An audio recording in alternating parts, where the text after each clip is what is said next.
सामने का नज़ारा देखो आप, कितना सुंदर है।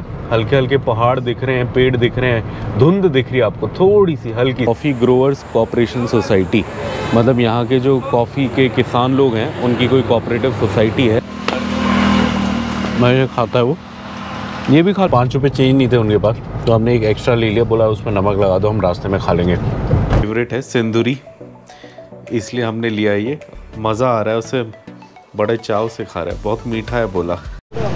मार्केट दिखा, यहीं पे लेने आए हम ट्राई। और ये ऐसी पहाड़ी एरिया में होता है और कहीं नहीं होता। मतलब ये है वो जगह, जब हम सबसे पहले आए थे हमने यहीं खाया था, जय भुवनेश्वरी मिलिट्री होटल। अच्छा लगा। ये एक और पाया मंगा लिया हमने।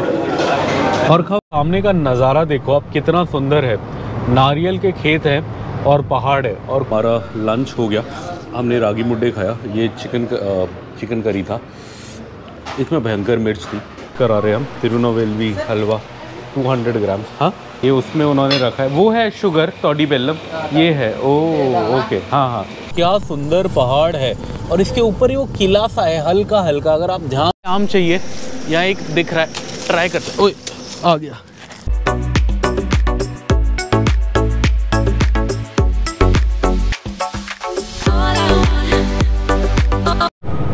Good morning everyone. और सुबह के बज गए हैं 6:30 और आप देख सकते हैं हम ऑलरेडी गाड़ी में बैठ के निकल चुके हैं। आज हम जा रहे हैं मदिकेरी, कुर्ग, कर्नाटका से हैदराबाद तेलंगाना अपने घर तक। और डिस्टेंस होने वाला है 850 किलोमीटर। टाइम लगने वाले हैं 14 से 16 घंटे। और रात को शायद 9 साढ़े 9 तक पहुंच जाएं तो खुद किस्मती।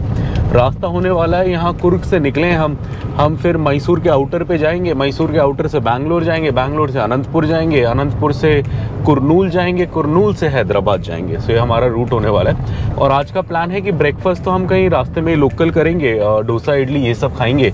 और लंच उम्मीद है कि बैंगलोर के थोड़ा सा पार पहुँच के मिल जाए तो सही है। ट्रैफिक व्रैफिक पार करके जैसे ही बैंगलोर पार होगा वहाँ कहीं लंच करने का प्लान है। और डिनर आज हमारा बहुत स्पेशल होने वाला है, अगर प्लान वर्कआउट किया तो। डिनर हम करने की सोच रहे हैं कृतुंगा पे, जो एक क्या बोलते हैं, रायलसीमा क्विजीन का बहुत अच्छा रेस्टोरेंट है। और वहाँ पे वो रागी वाले वो भी मिलते हैं, रागी बॉल्स भी मिलते हैं। सो वो खाने का प्लान है। और कंट्री चिकन मिलता है, देसी चिकन। सो वो प्लान है। बट अब वो कहाँ खाएंगे, अनंतपुर में खाएंगे, कुरनूल में खाएंगे या हैदराबाद में खाएंगे। हैदराबाद तो शायद नहीं हो पाएगा, अनंतपुर या कुरनूल कहीं ट्राई करना पड़ेगा। सो ये हमारा प्लान है। सामने आप देख सकते हो सुंदर सुंदर वादियाँ, पहाड़ मदिकेरी के, जो हम पार कर रहे हैं। और अब जा रहे हैं अगला बड़ा शहर मैसूर की ओर। मैसूर के आसपास चल के नाश्ता करेंगे। तो चलिए चलते हैं। ये सामने का नज़ारा देखो आप, कितना सुंदर है। हल्के हल्के पहाड़ दिख रहे हैं, पेड़ दिख रहे हैं, धुंध दिख रही है आपको थोड़ी सी हल्की सी। और वहीं पे पीछे इनके पेड़ों के सूरज निकलने की कोशिश कर रहा है। वो लाल लाल आसमान दिख रहा होगा आपको, मतलब क्या बोलते हैं, भैरवा रंग बोलते हैं इसे शायद, सैफ्रॉन। सूरज निकलने की कोशिश कर रहा है। बट यहाँ इतना घना जंगल है कि यहाँ फॉग दिख रही है गर्मी में भी। और टेम्परेचर यहाँ है 19 डिग्री। आप लगा लो, हैदराबाद में हम सो के उठते हैं तो 30 डिग्री के आसपास होता है, और यहाँ अभी 19 डिग्री। हमने AC 23 पे चलाया हुआ, उससे ज़्यादा ठंड है बाहर। सो बहुत सही, चलिए चलते हैं। 6:50, एकदम बहुत मज़ेदार मीठी मीठी ठंड है। 19 डिग्री टेम्परेचर दिखा रहा है और सामने सूरज चढ़ रहा है। अब यकीन मानने वाली बात तो नहीं है, बट अभी 19 दिखा रहा है। अगले 4 से 5 घंटे में ऑलमोस्ट 40 तक पहुंच जाएगा टेम्परेचर। तो आप फ़र्क देखना दिन भर में कितना आएगा। अभी तो हमने AC वेसी बंद करा हुआ है, आप इधर देख सकते हो, खिड़की खोल के बैठे हैं हम लोग, बिकॉज़ ऐसा कम मौका मिलता है, क्या बोलते हैं, ठंड खाने का। तो और स्पेशली दक्षिण भारत में, या तो ठंड में भी ठंड नहीं होती, इसलिए हम मज़े से खिड़की खोल के गाड़ी चला रहे हैं। थोड़ा डीजल भी कम लगेगा थोड़ी देर के लिए, और डीजल भी भराना है रास्ते में। और रास्ता बहुत मज़ेदार, दोनों साइड हल्के फुल्के कॉफ़ी के जंगल, पेड़, छोटे छोटे गांव। चलिए पार करते हैं। अब अगला बड़ा शहर मैसूर होने वाला है। मैसूर पार करते ही एक बहुत अच्छा रेस्टोरेंट या ढाबा, जो भी बोलो आप, वो आता है। उसका नाम है जय भुवनेश्वरी मिलिट्री होटल। एक बार हमने बहुत पहले वहाँ पे वो खाया था, सुबह सुबह वहाँ 8 बजे से नल्ली पाया और ठट्टे इडली मिलता है। बहुत मज़ेदार कॉम्बिनेशन है। बट अभी मुझे डाउट हो रहा है, बिकॉज़ अभी 7 भी नहीं बजे, और जिस स्पीड से हम निकल रहे हैं मुझे लग रहा है हम आधे घंटे से 45 मिनट में वहाँ पहुँच जाएंगे। तो शायद सुबह 7:30 बजे तो ना मिले नाश्ता। कोई नहीं मिलेगा तो नॉर्मल इडली डोसा खा लेंगे कहीं आगे जाके। बट देखते हैं अगर खुलने तक पहुँचे तो वो आपको खाएंगे। वो बहुत स्पेशल है, बहुत सारे दक्षिण भारत के फूड ब्लॉगर्स ने उसको कवर किया है, तो अगर वहाँ जा पाएंगे तो आपको दिखाएंगे। से रास्ता थोड़ा सा चेंज हो रहा है, अंदर से भी रास्ता है वहाँ से भी। पहले जब हम आते थे तो वहाँ अंदर से जाते थे, वो 2 घंटा लंबा है। पहले जब हम आते थे तो ये 16-17 घंटे का रास्ता था कुर्ग। हम रात को चलते थे तब जाके अगले दिन में पहुँचते थे, मतलब रात को भी 7-8 बजे चलते थे हम। बट जब से ये हाईवे बना है मैसूर वाला, ये रास्ता यहाँ से निकालता है मैसूर हाईवे के वहाँ से, और ये 2 घंटा कम हो गया है। इसलिए वो जैसे ही मैंने उसका वो देखा, मुझे वही याद आया कि लास्ट टाइम हम वहाँ से गए थे। और उस रास्ते की क्या खासियत है कि अगर आप वो अंदर से जाओ तो बहुत इंटरेस्टिंग गांव से ले जाता है, और वहाँ बहुत अच्छे नारियल और ये वाटरमेलन और ये सब फ्रूट्स मिलते हैं। बट वो रास्ता अब लंबा है, हमारे पास इतना टाइम नहीं है। बट जब हम पहले आए थे हम वहाँ से गए थे, और एक अंकल थे उस टाइम पे 30 रुपये का नारियल होता था, आज से 3-4 साल पहले। हमने उनसे डील करी थी कि हमें 10 दे दो 250 में, वो मान गए थे खुशी खुशी। तो 10 नारियल दिए थे और एक एक्स्ट्रा बेबी को पिलाया भी था, तो बहुत सही था। बट अब वो रास्ता नहीं रहा, अब ये हाईवे वाला रास्ता है, तो हम इधर से जा रहे हैं। चलिए चलते हैं। ये बीपी के पंप में आए थे हम। ये Kodagu coffee growers cooperation society, मतलब यहाँ के जो कॉफ़ी के किसान लोग हैं उनकी कोई कोऑपरेटिव सोसाइटी है, उन्होंने ये खोला हुआ है यहाँ पे बीपी का पंप है, भारत पेट्रोलियम। हमने इधर से भरा लिया। अब गाड़ी का थोड़ा शीशा भी गंदा था, वो भी साफ़ कर लिया। अब चलते हैं आगे। यहाँ हमने बस 1000 रुपये का भराया। उसका कारण ये है कि आगे ये बैंगलोर तक चल जाएगा, और बैंगलोर के एंड में चिकबालापुर आता है, और चिकबालापुर पे तो वैसे भी वो वाला पंप होता है बीपी का, कंपनी ओन्ड पंप, तो हम वहाँ भरा लेंगे। तो अगर आपको कभी भराना है तो सबसे बेस्ट ऑप्शन है आप कंपनी ओन्ड पे भराओ। कंपनी ओन्ड नहीं मिलता तो सरकारी पंप होता है दूसरा, जैसे पुलिस वालों का पंप होगा या किसी सरकारी गवर्नमेंट एजेंसी का पंप होगा, आप वहाँ भराओ। वहाँ नहीं मिलता तो आप ऐसे जैसे ये कोऑपरेटिव सोसाइटी है इनके पंप से भराओ। ये भी नहीं मिलता तो आप प्राइवेट भराओ। मतलब ये मेरा ऑर्डर ऑफ प्रेफरेंस है, बिकॉज प्राइवेट में थोड़ा अडल्ट्रेशन का चांस हायर होता है। जो कंपनी ओन्ड होगा उसमें सबसे कम होगा, और ये जो बीच वाले हैं उनमें भी थोड़ा कम होगा। सो मैं इसी हिसाब से भराता हूँ। ये बड़े सही कोकोनट यहाँ पे हमने एक मलाई वाला लिया है मेरे लिए, ये है ये, और एक वाइफ के लिए वो लिया है पानी वाला, एक बेबी के लिए भी पानी वाला लेना है। बहुत मीठा पानी है, बहुत मीठा। बेबी बहुत मीठा पानी है, पी के देखो, बहुत मीठा है। पापा ने अभी पिया, मज़ा आ गया।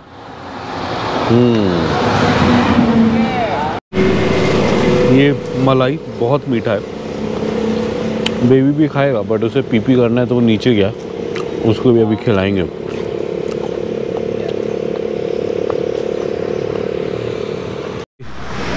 आजकल हमारे बेबी का फेवरेट हो रखा है कोकोनट मलाई, मैं ये खाता है वो। ये भी खा लो, ये सॉफ्ट वाला है, दो मैं खिला देता हूँ। ये एक नारियल से बस इतना निकला पानी वाले से। ये सॉफ्ट मलाई है, बहुत मीठा होता है, जो कम निकलता है, वो अच्छा लगता है। हाँ ये लो, और खाओगे या हो गया? और चलो एक बाइट और ले लो, फिर खाओगे? ये लो। चलिए अब चलते हैं, पैसे देते हैं, चलते हैं। खाओ। ये मेरी वाइफ को ये खीरे पसंद है, ये मिल गए ये बोरी में। सो हम इसमें से 3 kg निकाल के ले जा रहे हैं, घर ले जाके खाएंगे। हो गए 105 हो गया ना? हाँ 30। ये हमने 3 किलो खीरा लिया और 5 रुपये चेंज नहीं थे उनके पास, तो हमने एक एक्स्ट्रा ले लिया। बोला उसमें नमक लगा दो, हम रास्ते में खा लेंगे। बहुत सही है। पीछे भी था बट पीछे इतना फ्रेश नहीं था। ये वाला बड़ा सही है, ऐसे लग रहा है अभी लाए हैं। बेबी को कैसा लगा खीरा?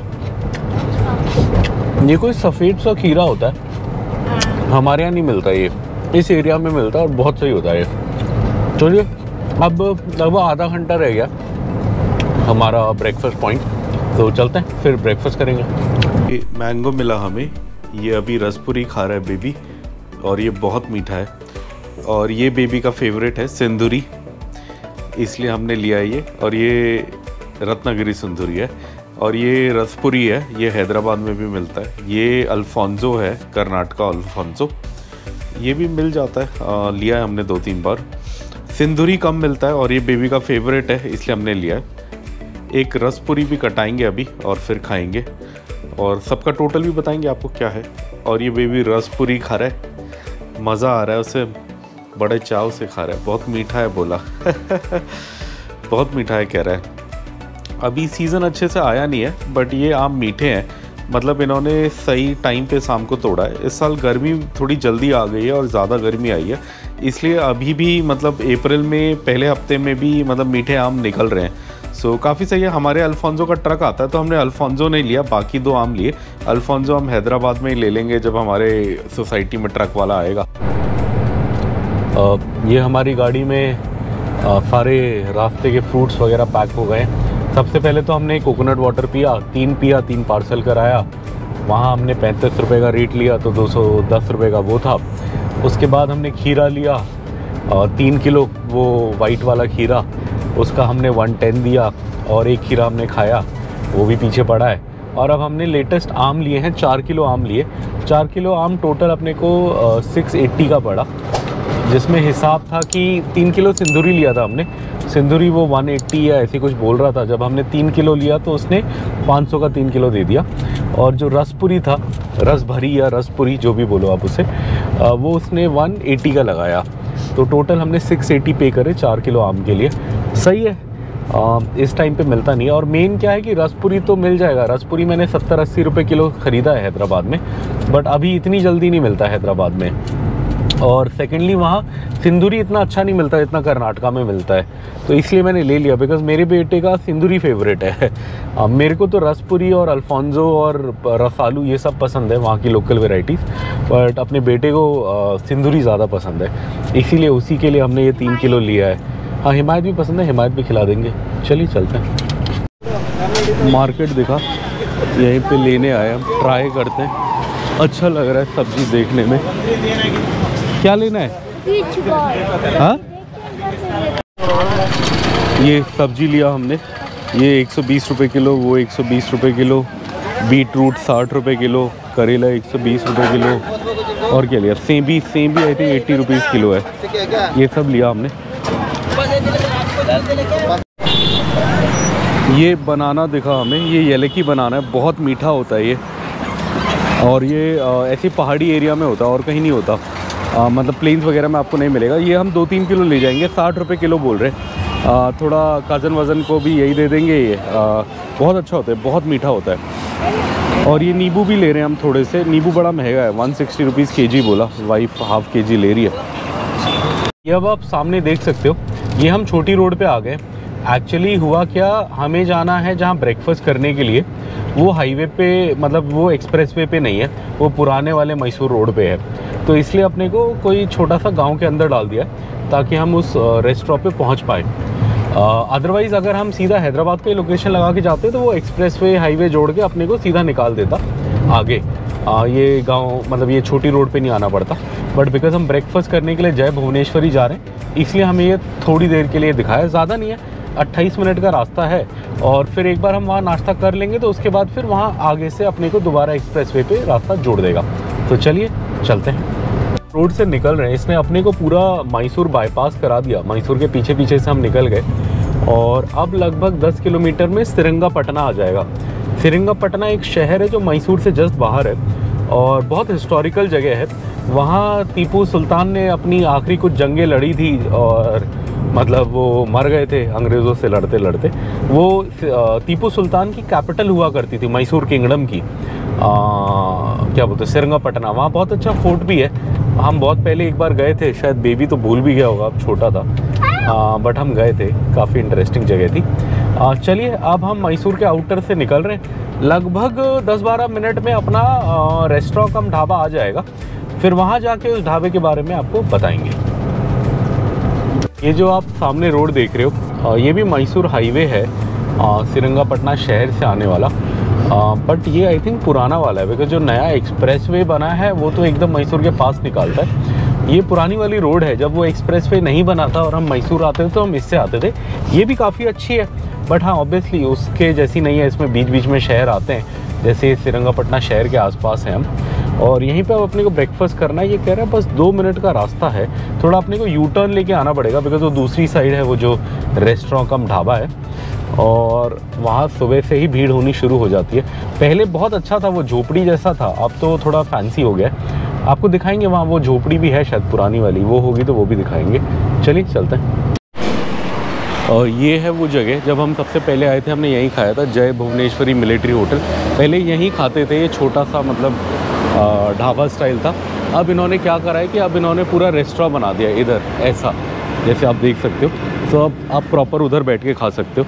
बट जब से सबसे पहले हम आए थे, आई थिंक 2020 में आए थे, 2020 कोविड वाले साल आए थे, उससे 1 साल पहले 19 या 20 में आए थे, तब हमने उधर खाया था।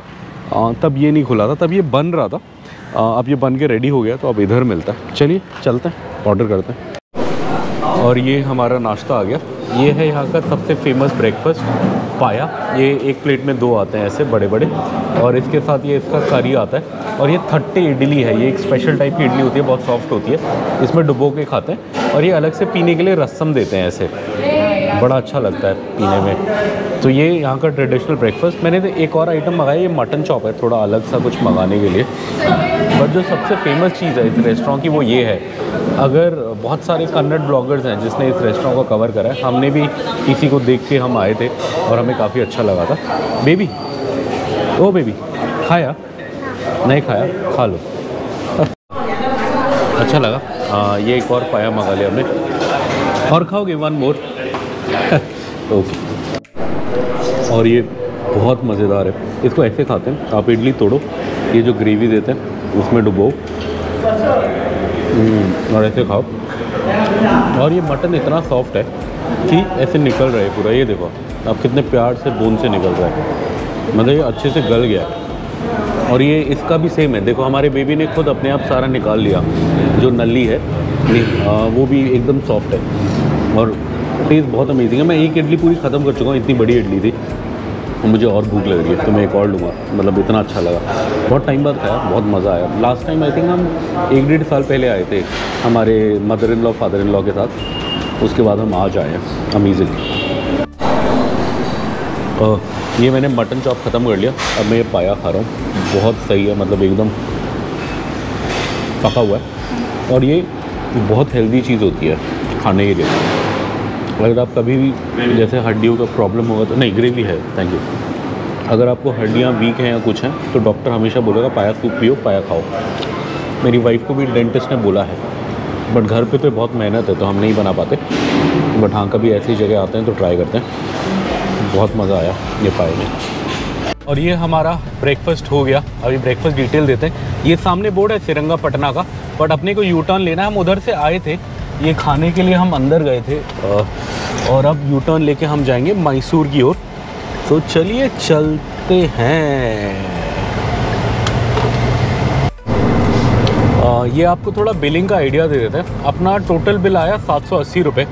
सो हमने क्या करा था, हमने 2 प्लेट पाया लिया था। एक प्लेट पाए में 2 पाए आते थे, तो हमने टोटल 4 पाए लिए थे। बेबी ने 2 खाए, उसकी मम्मी ने 1 खाया, मैंने 1 खाया। तो ये 480 का था, मतलब 240 रुपये प्लेट थी। तो 480 में अपने को 4 पीस मिल गए थे। फिर हमने एक मटन वो लिया था, क्या बोलते हैं उसको, मटन सूप तो नहीं था, मटन चॉप्स, हाँ चाप बोला था उसने। तो वो भी एक काफ़ी बड़ा मटन का एक रिब का पीस आया था और उसके साथ ग्रेवी आई थी, वो 180 का था। और फिर इडली खाई हमने, इसने 5 इडली लिखी है, 5 ही खाई या 6 खाई, मैंने बोली तो 6 थी, बट मैंने बिल पहले देखा नहीं था, मैंने अभी देखा इसने 5 लिखा है, पता नहीं कुछ होगा हिसाब। वो 100 रुपये का है। और फिर एक लास्ट में क्या लिखा, थम्स अप 20 रुपये की है। तो 500, 680, 780, हाँ सही है बिल, एकदम सही बिल है, 780 रुपये का। सो अपना हो गया ब्रेकफास्ट। अब क्या है, अब अपने को ये रोड आगे वहाँ पे लेके जाएगी। ये रोड भी सीधा बैंगलोर जाएगी, बट ये थोड़ा 1 घंटा ज़्यादा लेगी। तो क्या है कि ये अपने को अब NH 275 पे जोड़ देगा आगे जाके, जो एक्सप्रेस वे है, मैसूर एक्सप्रेस वे, उसका कट आएगा। यहाँ दिखा रहा है कि 1.5 किलोमीटर में कट आएगा, तो वो लेना बोल रहा है ये। तो चलिए वहाँ और इस ट्रिप में एक बहुत ख़ास चीज़ हुई, हमारी गाड़ी के 1,00,000 किलोमीटर पूरे हो गए। आप देख सकते हो 1,01,12 किलोमीटर हो गए। मैंने वैसे सोचा था कि जब ये 99,999 और 1,00,000 के बीच होगा तो आपको दिखाएंगे, बट क्या बोलते हैं, पाए खाने के जोश में मैं वो भूल ही गया उसके बारे में। और ये 112 किलोमीटर पहले 1 लाख किलोमीटर पार कर गई। अभी इसका हम रिव्यू भी बनाएंगे गाड़ी का, अभी तो नहीं, कुछ हफ्तों बाद बनाएंगे, बट 1 लाख किलोमीटर का डिटेल्ड रिव्यू देंगे आपको, जिसमें सब बताएंगे 1 लाख किलोमीटर में क्या क्या हुआ, क्या क्या सामान चेंज हुआ और क्या क्या इश्यूज़ आए, क्या अच्छी चीज़ें हैं। वैसे तो हम अगर 1 लाख किलोमीटर गाड़ी चला चुके हैं, मतलब गाड़ी सही है, मेजर कुछ हुआ नहीं हमारे साथ। हल्की फुल्की छोटे मोटे कुछ इश्यूज़ आए हैं, वो आपसे शेयर कर लेंगे उस वीडियो में। वैसे भी 1-2 हफ्ते कहीं घूमने नहीं जाना, तो वो वाली वीडियो बना लेंगे। चलिए चलते हैं बैंगलोर की ओर। अभी बैंगलोर है यहाँ से 120।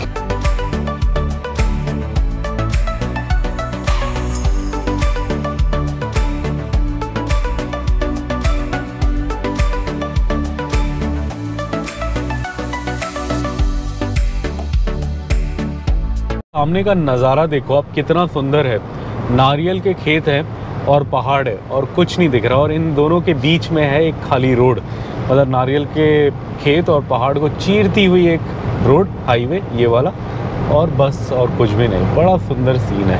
पता नहीं आपको दिख रहा है नहीं, बट वहाँ एक पत्थर है ऊपर चोटी पे, वो वहाँ पे पता नहीं समझ आ रहा है नहीं, बट वो ऐसा लग रहा है कि हाँ किसी ने ऐसे लगाया हुआ है। ऐसे लग रहा है जाके उसे धक्का दोगे तो गिर जाएगा, मतलब एकदम बैलेंस हो गए पड़ा है, ऐसा लग रहा है। बट हाँ नहीं होगा तो अच्छे से।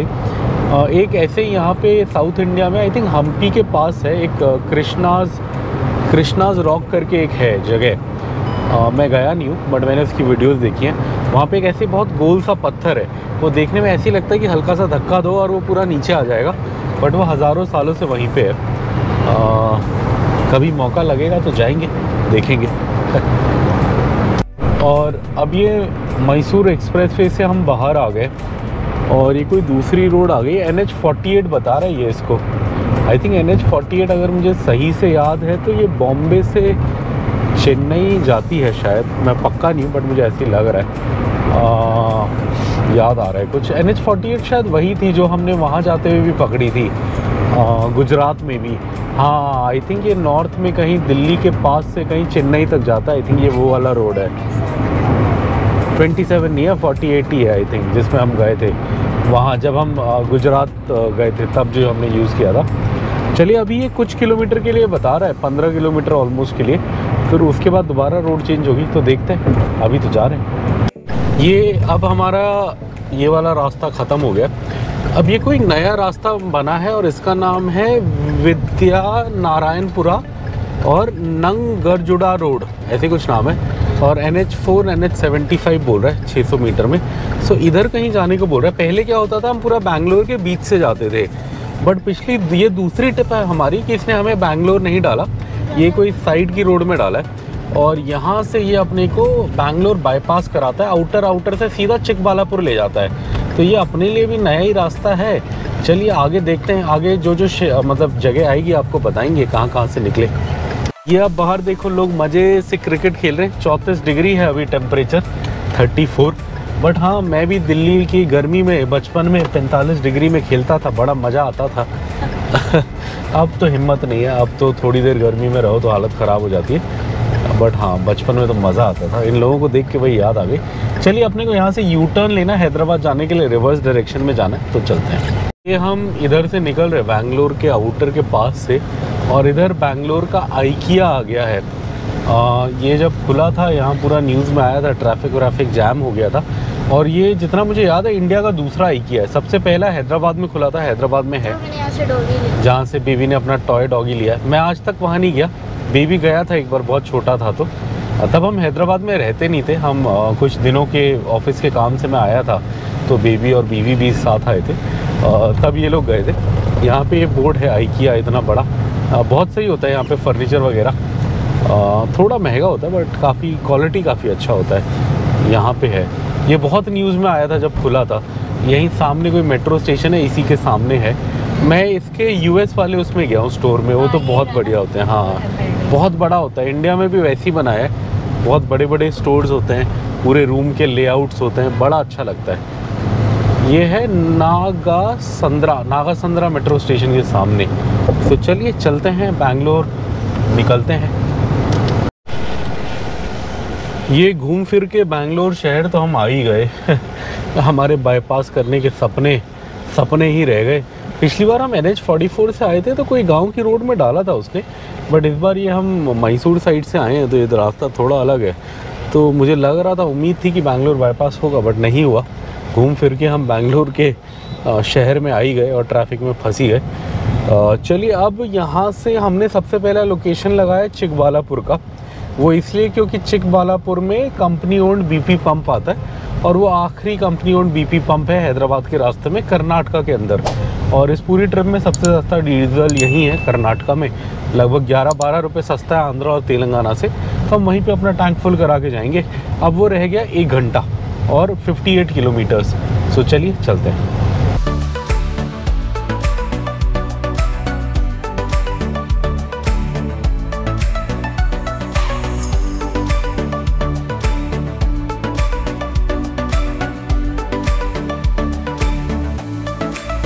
की जद्दोजहद के बाद बैंगलोर से अभी भी हैं तो हम बैंगलोर में ही, लेकिन हम फाइनली अब आ गए हैं NH44 पे, श्रीनगर कन्याकुमारी हाईवे।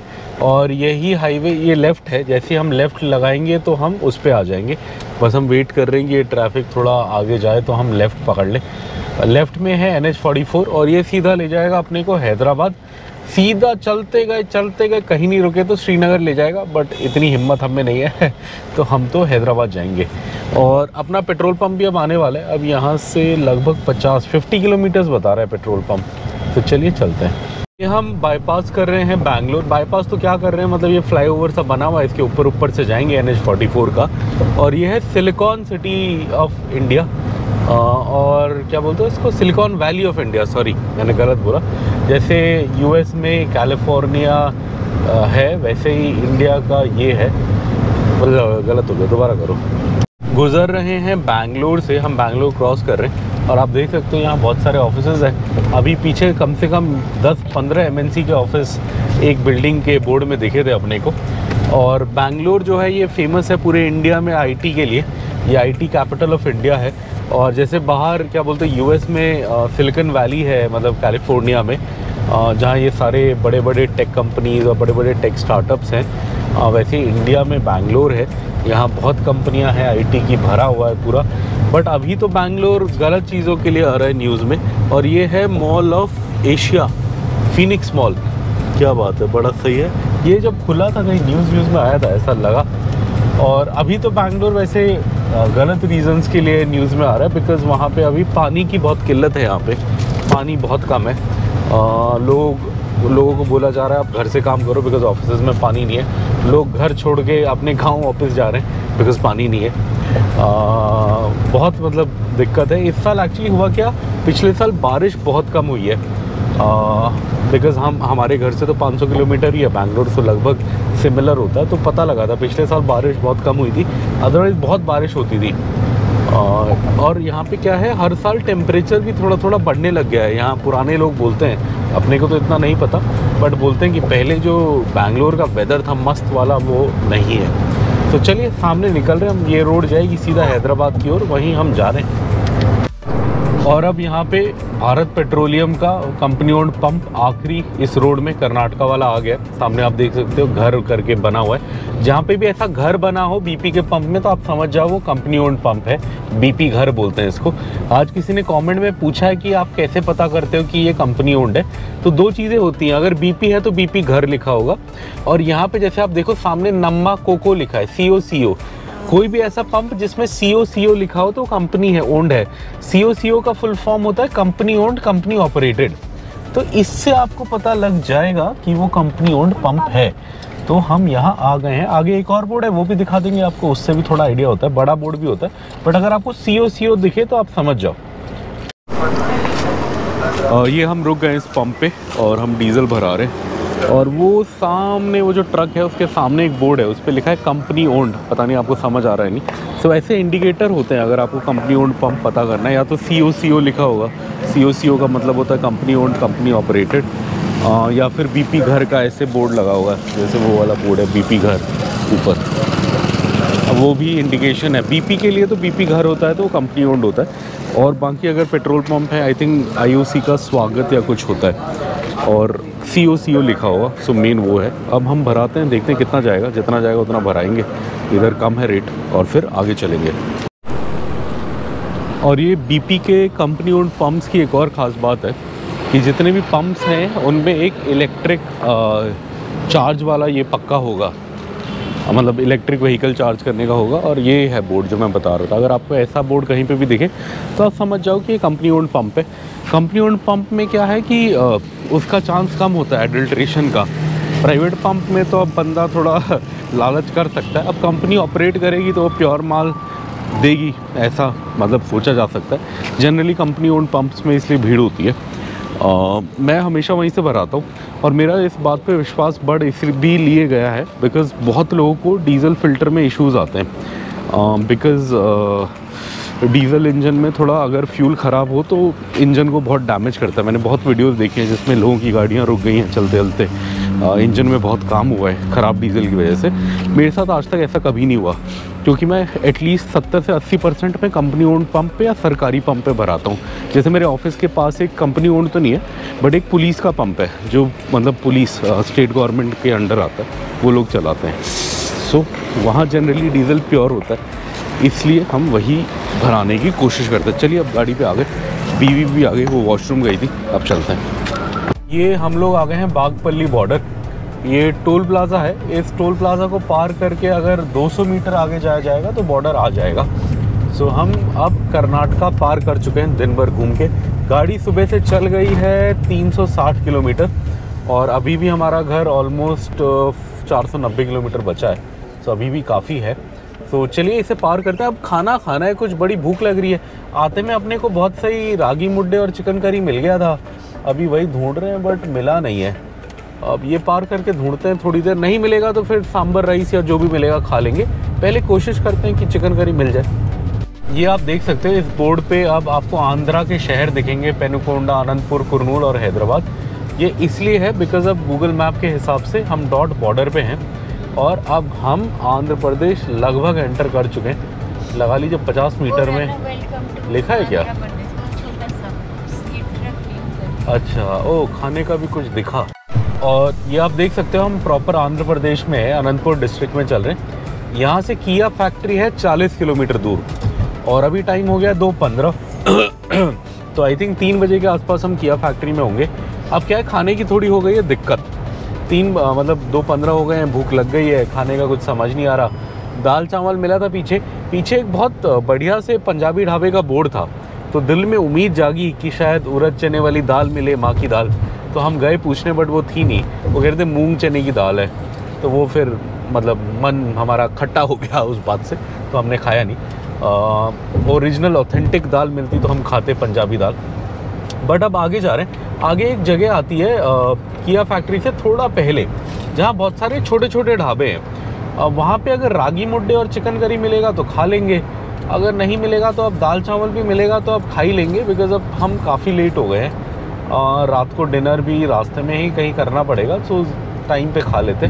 बेबी भी हंग्री है, वो बेचारा एक्साइटेड हो गया था दाल सुन के बट उसे मिली नहीं। चलिए ढूंढते हैं। ये फाइनली हमें लंच मिल गया। ये है मटन बोटी, ये है चिकन करी, एक राइस ले लिया हमने। एक्चुअली इस ढाबे पे रागी मुड्डे नहीं है बट दूसरे वाले ढाबे पे है, तो मैं वहाँ जाके पार्सल करा के लाया रागी मुड्डे और ये राइस है। सो हम 2 अलग अलग ढाबों का खाना खा रहे हैं। यहाँ हमने थोड़ा दही भी लिया। अभी कितने का है कुछ अपने को समझ नहीं आया। ये 2 रागी मुड्डे तो मैं 40 रुपीज़ के लाया हूँ, एक ऐसे पैक है, एक हमने खोल लिया। सो चलिए खाते हैं फिर चलते हैं। ये हमारा लंच हो गया, हमने रागी मुड्डे खाया। ये चिकन करी था, इसमें भयंकर मिर्च थी बट अच्छा लगा खाने में। और ये इसमें मटन बोटी लिया था हमने, उसमें थोड़ा कम मिर्च था, वो हमने ज़्यादा खाया। बेबी ने भी खाया, कैसा लगा? हाँ अच्छा लगा? नहीं लगा? क्या हुआ? बोल नहीं पा रहा बेटा हमारा मिर्च से। बट चलिए अब हमारा ऑलमोस्ट डन हो गया। ये हमने दही भी लिया, लास्ट में थोड़ा खा लेंगे, मिर्ची कम होगा। ये पानी में भी हमने दही मिक्स कर दिया था इसी चक्कर में। अब फटाफट खा के अब चलते हैं। इधर लंच किया था हमने संध्या होटल। वो हमने एक्चुअली वो बोर्ड देखा था जिसमें रागी मुड्डे और चिकन करी बना था, सो वही देख के हमने खाया था। यहाँ रागी मुड्डे ख़त्म था, सो हम उधर से लेके आए थे लक्ष्मी होटल। तो रागी मुड्डे हमने इधर से लिया था और हमें पढ़ के तो समझ नहीं आता, बट हाँ हमें फ़ोटो में दिखा था कि रागी मुड्डे बना हुआ है, तो हमने यहाँ से लिया और फिर हमने खाया। और ये किया फैक्ट्री से लगभग 25 किलोमीटर पहले ये ढाबे आते हैं, और ये एकदम एक तालाब के साइड में आते हैं। ये तालाब ऐसे बहुत पानी होता है, इसमें बहुत दूर तक पानी दिखता है, बट इस बार कम है। इसी के साथ में एकदम ये लाइन से 3-4 ढाबे हैं जो हमने आपको दिखाए। इसी में खाया अपने को, थोड़ा बिल का आइडिया देता है आपको। तो हमारा बिल आया 370 रुपये। तो 40 रुपये के तो हमने पहले रागी मुड्डे लिए उस दूसरी दुकान से, फिर हम इधर आए। इधर हमने एक चिकन करी, एक बोटी, एक चावल और 2 दही लिए। सो इसमें जो हिसाब मुझे समझ आया 160-170 का तो चिकन करी था, 100 रुपये का बोटी था, तो 270 वही हो गया। और जो बाकी कितने लिए, 60 रुपये और लिए। वो जो बाकी 60 रुपये लिए उसमें राइस और दही था। सो ये था अपना हिसाब इधर का। पेट अच्छे से भर गया। सामने आप देख सकते हो अनंतपुर से निकल रहे हैं हम। अनंतपुर की पहाड़ियाँ, गर्मी भयंकर होती है इस एरिया में, 40 डिग्री के आसपास गाड़ी टेम्परेचर बता रही है। हमने तो मीठा क्या बोलते हैं 24 पे AC चलाया हुआ है, फुल ब्लोअर पे चल रहा है AC, बिकॉज़ गर्मी इतनी है बाहर। अब किया फैक्ट्री आएगा तो आपको थोड़ा बहुत वो दिखाएंगे और फिर आगे चलेंगे। ये गर्मी क्या बोलते हैं बीट करने के लिए हम आइसक्रीम खा रहे हैं सियोल स्टोर से, और कुछ नहीं लिया हमने, बस 3 आइसक्रीम ली। वाइफ ने वो वाली ली चोकोबार टाइप, बेबी और मैंने क्या बोलते हैं कोन वाली ली। सही है, यहाँ शेड है बैठ के खाने के लिए। वो वहाँ हमारी गाड़ी खड़ी है हाईवे पे, ये ख़त्म करेंगे फिर जाएंगे। बेबी को कैसा लग रहा है आइसक्रीम? मिर्ची लग रही थी ना खा के, अब अच्छा लग रहा है। इधर ये सियोल स्टोर है जहाँ हमने आइसक्रीम खाया। इसके ऊपर कोरियन रेस्टोरेंट है एक, और बेस्ट चीज़ है कि यहाँ पे एक इसी के साथ में वैशाली फैमिली रेस्टोरेंट करके है, और इसके इलेक्ट्रिक चार्जर्स हैं यहाँ। बिकॉज अगर आप इलेक्ट्रिक गाड़ी लेके आओगे लंबे रूट पे हाईवे पे, तो यहाँ पे आप इलेक्ट्रिक गाड़ी चार्ज कर सकते हो। 2 चार्जर्स दिख रहे हैं, और अंदर आई थिंक वो रेस्टोरेंट होगा, तो काफ़ी सही है। हमारा छोटा सा ब्रेक हो गया, आइसक्रीम खा ली हमने, अब चलते हैं। देख सकते हो किया फैक्ट्री आ गई है। ये हमारी किया की कर्म भूमि तो नहीं, जन्मभूमि है, सॉरी कर्म भूमि तो तेलंगाना है, हैदराबाद जहाँ हम रहते हैं वहाँ चलती है गाड़ी सबसे ज़्यादा। बट ये बहुत बड़ा प्लांट है, ये 2-4 किलोमीटर है, और इसके जो सप्लायर्स फैले हुए हैं यहाँ से लगभग 50 से 80 किलोमीटर, लगभग कर्नाटका बॉर्डर तक इसके सप्लायर्स फैले हुए हैं यहाँ से शुरू होके। सो बहुत है, और यहाँ बहुत सारी इसलिए कोरियन खाने वाने की दुकानें भी हैं, बिकॉज़ यहाँ किया की फैक्ट्री है तो कोरियन लोग वगैरह आते होंगे, कोरियन रेस्टोरेंट वगैरह भी हैं, काफ़ी चीज़ें हैं, काफ़ी सही। 3 शिफ्टों में काम होता है। पूरे इंडिया में इकलौती किया की फैक्ट्री है, और पूरे इंडिया में और कहीं भी नहीं है किया की फैक्ट्री। तो जितनी भी गाड़ियाँ किया की बनती है यहीं बनती है। अभी 3 मॉडल हैं, कैरेंस, सेल्टोस और सोनेट। हमारी सोनेट है जो किया बेच रहा है। पहले कार्निवल भी बेच रहा था, अभी कार्निवल बंद कर दी, शायद दोबारा लाएगा, और इस साल 1-2 नए मॉडल भी लाएगा। बट हाँ, हमारी गाड़ी किया है, हम उससे बड़े खुश रहते हैं। तो जब भी ये फैक्ट्री देखते हैं तो हमें वही याद आता है। चलिए अब आगे चलते हैं।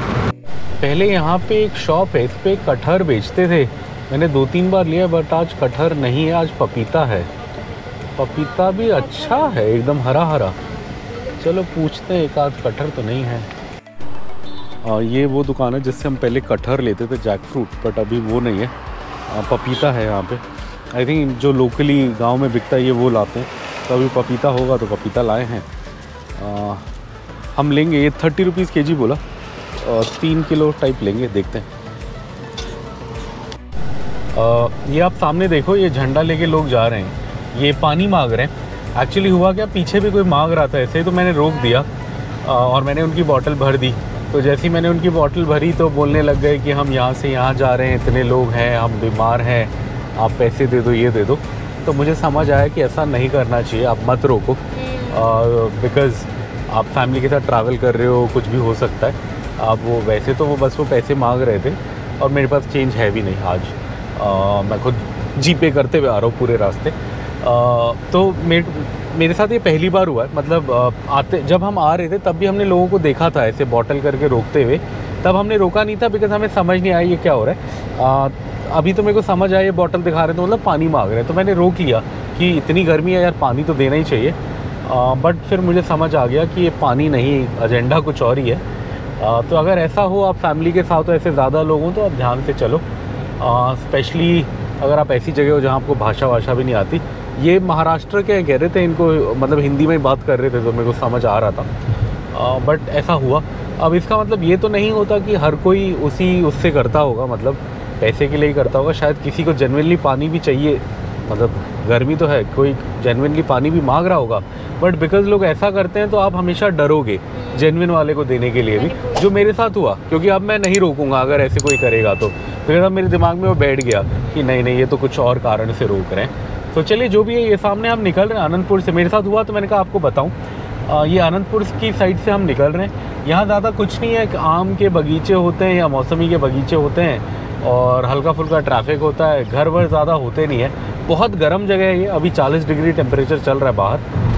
चलिए फटाफट यहाँ से निकलते हैं। अब आनंदपुर शहर आएगा, फिर कुरनूल शहर आएगा, फिर हम तेलंगाना जाएंगे फाइनली।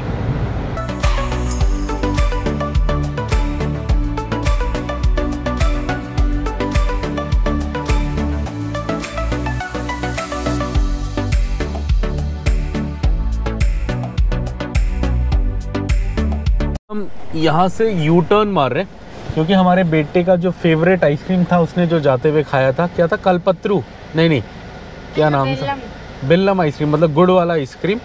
वो यहाँ पीछे नेल्लई पे मिलता है और ये नेल्लई का बोर्ड दिखा हमें, ओ आगे वहाँ पे है नेल्लई, तो वहाँ जा रहे हैं। हमने जाते हुए मिलेट डोसा वोसा खाया था, अच्छा लगा था।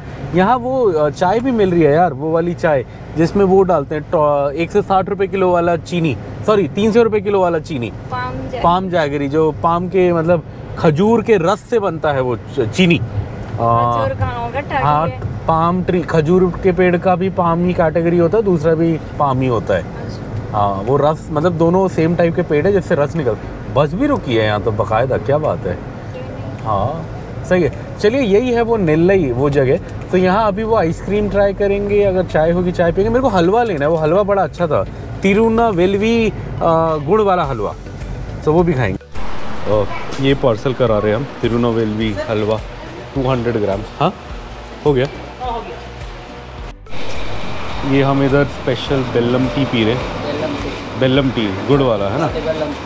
हाँ, तोड़ी बेल्लम, हाँ तोड़ी बेल्लम टी, ये उसमें उन्होंने रखा है। वो है शुगर तोड़ी बेल्लम, ये है ओ ओके। हाँ टी अच्छा ये है, ये उससे बनता है खजूर के, ऐसे जो पेड़ होते हैं खजूर और तोड़ी के, इसके पेड़ से रस निकाल के ऐसे गुड़ बनाते हैं और इस गुड़ का वो चाय बनाए। ये इस रोड पे और कहीं नहीं मिलता, यहीं मैंने ट्राई किया और ये फाइनली मिल गई तोड़ी बेल्लम टी, अभी बनवाई मैंने।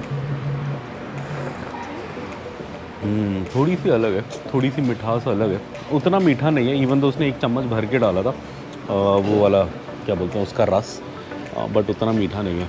बेबी आइसक्रीम खा रहा है, बेबी को भी दिखा दो। कौन सी आइसक्रीम खा रहे हो बेबी? हाँ which one? Guava fig jackfruit, क्या बात है क्या बात है, गुड गुड।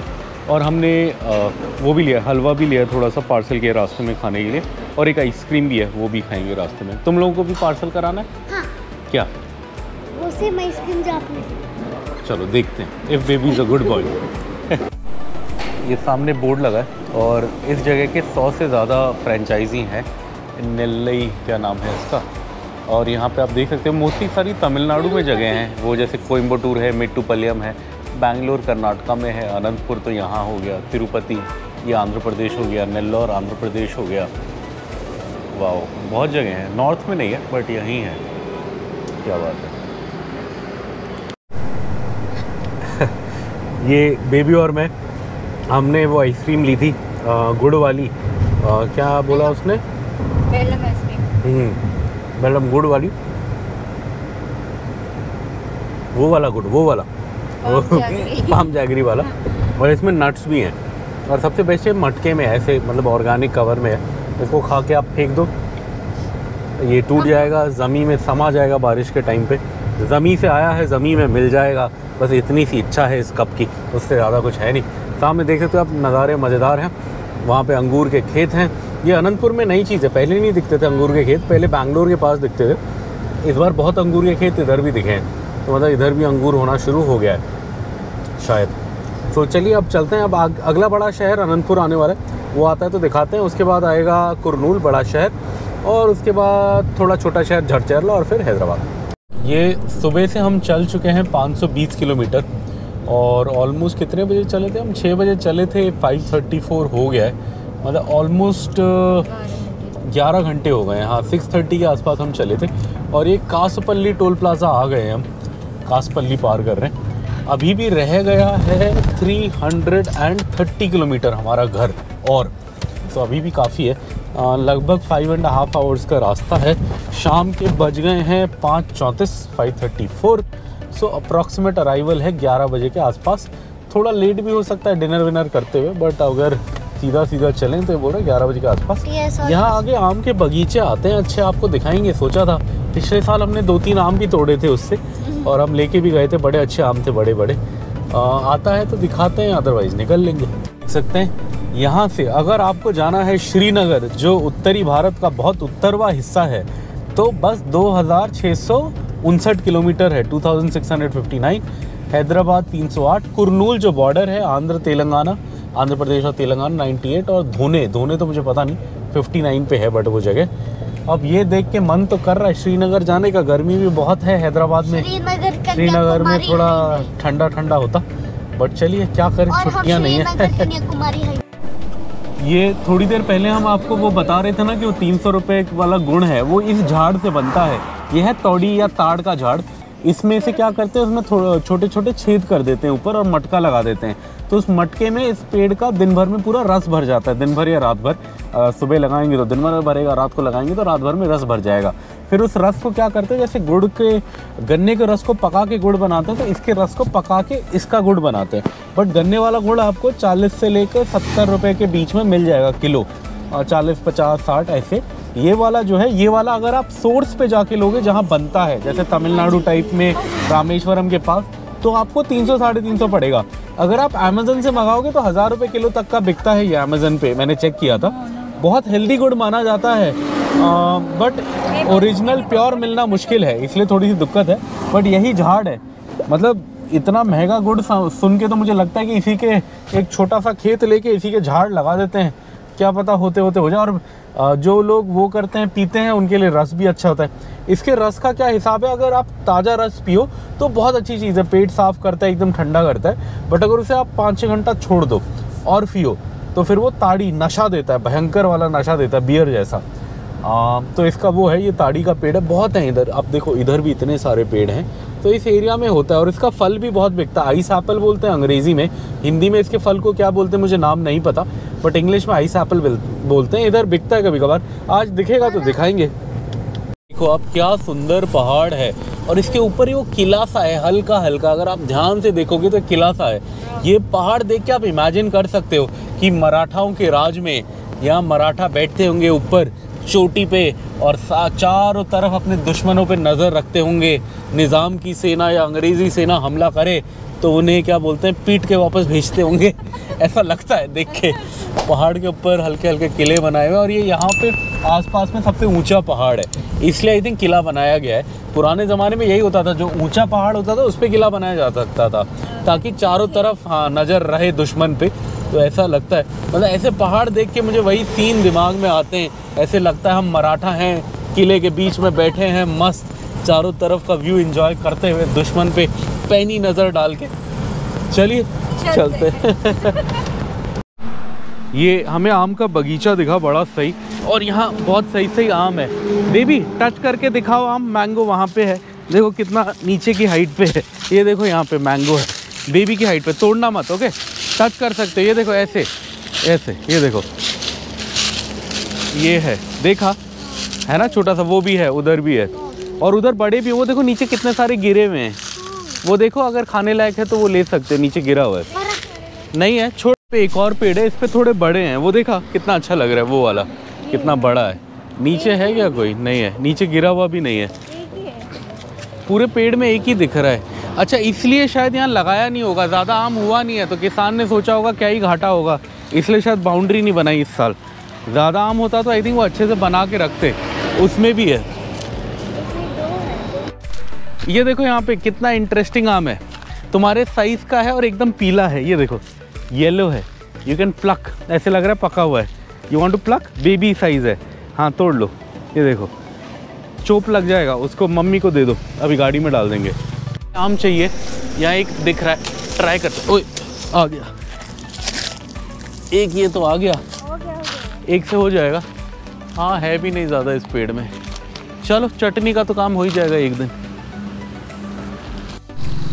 शाम के बज गए हैं 6:20 और ये आम के बगीचे के साइड में सुंदर सा सन सेट होता हुआ। सुबह हम चले तो ये निकला भी नहीं था ढंग से, अंधेरा था, और अब सेट होने का टाइम हो गया है 6:15, ऑलमोस्ट 12 घंटे हो गए हमें चले हुए, अभी भी 4 घंटे का रास्ता है। एक और बोर्ड आ गया है इंटरेस्टिंग, कहाँ के हैं इसमें। धोने 6 किलोमीटर, कुरनूल जो बॉर्डर है 52 किलोमीटर, हैदराबाद 257 किलोमीटर, नागपुर 700 क्या है 89 789 कितना 799, भोपाल 1139, श्रीनगर 2673 2673। दोने जीरो लिखा था, अच्छा दोने जीरो है। चलिए चलते आगे। एक और टोल प्लाजा आ गया है और अभी हम कुरनूल जो बॉर्डर है, और कुरनूल एक बहुत बड़ा शहर भी है, उससे ऑलमोस्ट 35-40 किलोमीटर दूर है। और इस टोल प्लाजा का नाम है अमाकाथडू टोल प्लाजा, अमाकाथडू टोल प्लाजा। ये मैं हर बार पढ़ता हूँ, हाँ, बट मैं हर बार कंफ्यूज हो जाता हूँ इसके नाम में। अब यहाँ से कुरनूल 35-40 है। कुरनूल आंध्रा के बड़े शहरों में एक शहर है। 3 कैपिटल के फॉर्मूला में उसे एक कैपिटल बनाना था, जो आंध्र प्रदेश का पुराना प्लान था। और सुबह से हम चल चुके हैं 576 किलोमीटर। गाड़ी लगभग चल गई है मोर देन 12 आवर्स। अभी शाम के 6:39 हो गए। सुबह 6:30 बजे से पहले हम निकल गए थे अपने होम स्टे से। तो चलिए अभी भी है 4.5 घंटे का रास्ता और 270 किलोमीटर्स रह गए हैं। अब अंधेरा हो गया तो बहुत ज़्यादा नज़ारे तो हम आपको नहीं दिखा पाएंगे, बट जो थोड़ा बहुत दिखा पाएंगे वो बिल्कुल दिखाएंगे। ये सामने हनुमान जी हैं, बहुत सुंदर हैं। ये हम पिछले 2-3 साल से स्टैचू बनते हुए देख रहे थे, और लास्ट टाइम जब हम आए तो इनका मुंह ढका हुआ था। मतलब ये मूर्ति की तब प्राण प्रतिष्ठा पूरी नहीं हुई थी। अब आई थिंक ये प्राण प्रतिष्ठा पूरी हो गई है, और ये मतलब अब अच्छे से इनका वो मुंह पे जो कवर था वो हटा दिया गया है। मतलब मूर्ति में जो भगवान बसाने की रीति होती है वो पूरी हो गई है। बड़े अच्छे लग रहे हैं। ये रात के बज गए हैं 7:16। सुबह से हम ऑलमोस्ट 620 किलोमीटर गाड़ी चला चुके हैं और हम आ गए हैं कुरनूल शहर पे। आप इधर सामने बोर्ड देख सकते हो, कुरनूल 0, हैदराबाद 211, नागपुर 737, भोपाल 1086, लुधियाना 2135, श्रीनगर 2621। सो यहाँ पे लुधियाना का बोर्ड दिखता है, बड़ा रेयर है। मुझे बड़ा इंटरेस्टिंग लगता है कुरनूल में लुधियाना का बोर्ड क्यों होगा। शायद कोई हाईवे होगा इधर से जो लुधियाना निकल रहा है, शायद 44 ही होगा मेरे हिसाब से, तो इसीलिए होगा। चलिए अब ये कुरनूल शहर पार करेंगे और ये पार करते ही बॉर्डर आ जाएगा। उसके बाद लगभग 3.5 घंटे का रास्ता अपना तेलंगाना में कटेगा। ये हमने अभी पीछे जस्ट टोल प्लाज़ा पार करा, और ये टोल प्लाज़ा जस्ट तेलंगाना की स्टार्टिंग है। सो अब हम तेलंगाना में आ गए हैं। अब हमारा रह गया है 221 किलोमीटर आज का रास्ता, और टाइम रह गया 3.5 घंटे। अब ये पूरा तेलंगाना में बीतने वाला है। ज़्यादा कोई बड़ा शहर अब आएगा नहीं। अब एक आएगा झड़चरला, वो आ जाएगा लगभग 120 किलोमीटर बाद, और उसके बाद सीधा अपना हैदराबाद ही आएगा, जो सबसे बड़ा शहर है ऑब्वियसली तेलंगाना का, और हमारा घर है। तो चलिए अब रात हो गई है, ज़्यादा कुछ दिखा नहीं पाएंगे, बट थोड़ा बहुत कुछ होता है, कहीं डिनर विनर करते हैं तो आपको दिखाते हैं। और ये आप देख सकते हो हम हैदराबाद के आउटर पे, और ट्रैफिक एकदम बढ़ गया है इसीलिए। रात के बज गए हैं 10:30 10:30। सुबह हम 6:30 चले थे। सो 16 आवर्स की ड्राइविंग हो गई है अपनी, और इस 16 आवर्स की ड्राइविंग में अपन ने कवर करे हैं 805 किलोमीटर्स, और अभी भी 41 रह गए हैं। ऑलमोस्ट 850 किलोमीटर, 850 किलोमीटर्स का रास्ता था। सो काफ़ी हम कवर कर चुके हैं, थोड़ा बहुत अभी बचा है। अब 1.5 किलोमीटर मतलब 1.5 किलोमीटर में ORR का कट आ जाएगा, और वहाँ से हम लेफ़्ट ले लेंगे ORR पे, और उसके बाद तो हमारा घर ज़्यादा दूर है नहीं। पिछले 1-2 घंटे में हमने ज़्यादा रिकॉर्डिंग करी नहीं, बिकॉज़ अंधेरा था तो आपको क्या ही दिखाते। अब ORR चढ़ते हैं, और ORR चढ़ के फिर आपको आज का एक समरी बता देंगे कि हम कहाँ से आए, कितना क्या था, और फिर इस ब्लॉग को एंड कर देंगे। हमारी खुशियों की सीमाएं नहीं है। आप देख सकते हो सामने लिखा है नेहरू ORR टोल रोड, मतलब Nehru outer ring road Hyderabad की आ गई है। यहाँ फास्टैग वाले काउंटर बने हुए हैं। चलिए चलते हैं। अब ज़्यादा नहीं, अब बस 35-36 मिनट का रास्ता है। किलोमीटर अभी भी काफ़ी हैं, 40 किलोमीटर हैं हमारे घर के लिए। बट अब एक बार ORR आ जाते हैं तो ऐसा लगता है घर आ गए, बिकॉज़ कहीं से भी आते हैं तो ORR आना ही पड़ता है। सो पूरी घर वाली फीलिंग देता है। जब हमारा दिल्ली में घर था ऐसा अपने को नोएडा बॉर्डर आके लगता था कि अब दिल्ली दूर नहीं, वैसे हमें यहाँ आके लगता है आजकल ORR आके। चलिए ORR पे चलते हैं। और ये रात के 10:30 बज गए और हम ORR चढ़ गए। और आज हमने काफ़ी लंबा रास्ता कंप्लीट किया। 810 किलोमीटर हम कंप्लीट कर चुके हैं। अब यहाँ से ऑलमोस्ट 30-35 किलोमीटर अपना घर है और रात का अंधेरा है, कुछ खास है नहीं। तो ये ट्रिप का आपको टोटल बता देते हैं। हम निकले कुर्ग से और हम आए Hyderabad. Total distance 850 kilometre. Time लगा अपने को ऑलमोस्ट 11 बजे तक। अब 15-20 मिनट में हम घर पहुंच जाएंगे। निकले थे 6:30, तो आप लगा लो 12 + 4.5, ऑलमोस्ट 16.5, 16.5 घंटे लगे। रास्ते में ब्रेकफास्ट खाया हमने, लंच खाया, डिनर हमने खाया नहीं। लंच लेट खाया था, पेट भरा हुआ था, तो डिनर का कुछ प्लान बना नहीं। अगर आपको रूट बताएं तो हम निकले कुर्ग से। कुर्ग के बाद हम निकले मैसूर की ओर और मैसूर से फिर हम निकले बेंगलुरु की ओर। बेंगलुरु से हम निकले अनंतपुर की ओर। अनंतपुर से हम निकले कुरनूल की ओर, जो बॉर्डर था आंध्र प्रदेश और तेलंगाना का। और कुरनूल से झड़चरला, झड़चरला से अब हैदराबाद। तो ये अपना रूट रहा। टोटल फ्यूल इसमें लग गया होगा, लगा लो जो एवरेज अपनी गाड़ी दिखा रही है, वैसे ये ज़्यादा दिखाती है, बट अगर मैं कैलकुलेट करूँ तो 6.5-7 रुपये के आसपास लगा होगा। तो 7-8 क्या होता है, 7-8 56 आप लगा लीजिए, उससे थोड़ी सी ज़्यादा चलिए तो ऑलमोस्ट 5800 के आसपास का आज डीजल लग गया होगा। टोल हमने जाते में देखा था, तो टोल ऑलमोस्ट 1400 रुपये का था इस रूट पे, बिकॉज़ हमने वो लिया था मैसूर एक्सप्रेस वे लिया था, बैंगलोर मैसूर एक्सप्रेस वे, जिस पे नॉर्मल से ज़्यादा टोल लगता है बिकॉज़ वो एक्सप्रेस वे है। तो टोल भी अपना लग गया होगा लगभग 1400 का आते में भी। और ये हमारे डैश कैम ने भी वार्निंग दे दी कि गाड़ी 4 घंटे से चल रही है। एक्चुअली हुआ क्या, रात का अंधेरा हो गया है और रुकने का कोई तुक बनता नहीं है। तो पिछले 4 घंटे से हम गाड़ी चलाए जा रहे हैं। डिनर के लिए बेटा सो गया है, हमें इतनी भूख है नहीं, लंच लेट किया था तो डिनर के लिए हमने रुका नहीं। तो चलिए अब इस ब्लॉग को एंड करते हैं। सामने आप देख सकते हो board, financial district Mumbai exit 17। ये ORR पे चल रहे हैं हम। गच्ची बावली एग्जिट 19 पे है, ज़्यादा दूर नहीं है। अब ये घर पहुंचते हैं और हम आराम करते हैं। हाँ अब काट दो उसको।